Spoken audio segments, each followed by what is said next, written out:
एगा एगा गजानंद स्वामी अद्भुत है तोरे कहानी।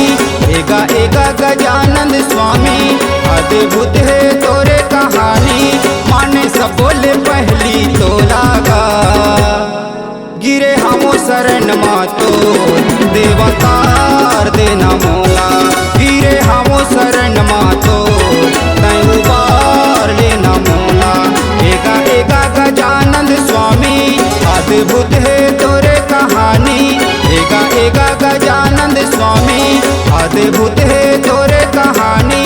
माने सब बोले पहली तो लागा गिरे हमो शरण मातो देवतार देना मोला।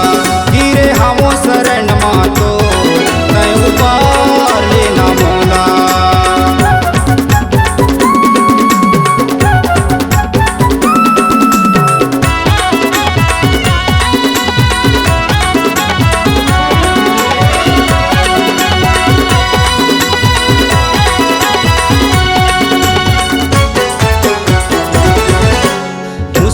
के सवारी पूजा करे नर नारी। पिता है शिव शंकर भोला पार्वती महातारी। पिता है शिव शंकर भोला पार्वती महातारी।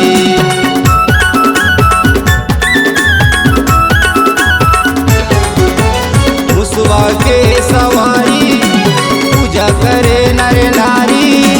पिता है शिव शंकर भोला पार्वती महातारी।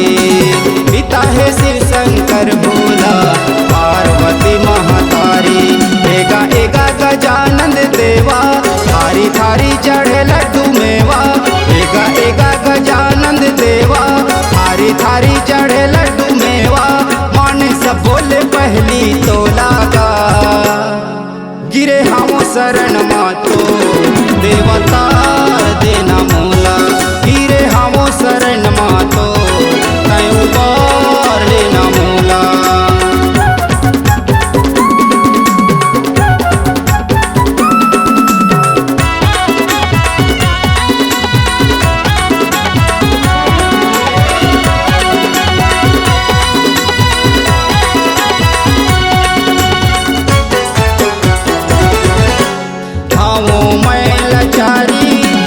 बन गए हो तो पुजारी हरे सभा में यार रख लेना मोरे लाल।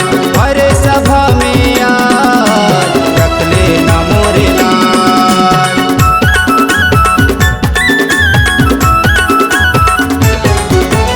हाँ वो मैं लाचारी बन गए हो तो पुजारी हरे सभा में यार रख लेना मोरे लाल। हरे सभा में यार रख लेना मोरे लाल। जय हो गजानंद देवा रिद्धि सिद्धि संगे में सेवा। जय हो गजानंद देवा रिद्धि सिद्धि माई संग सेवा। माने सब बोले पहली तो लागा गिरे हमो शरण मातो देवतार देना मोला।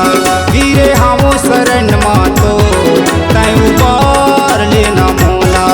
एगा एगा गजानंद स्वामी अद्भुत है तोरे कहानी।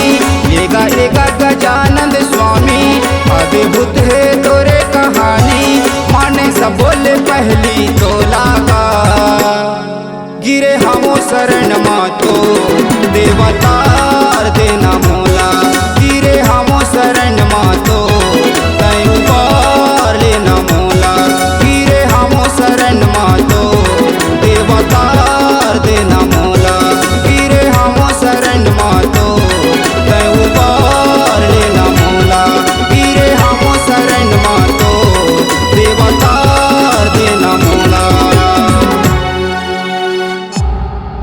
C-Log Digital Recording Studio, Cordoba. Contact number 99071192115.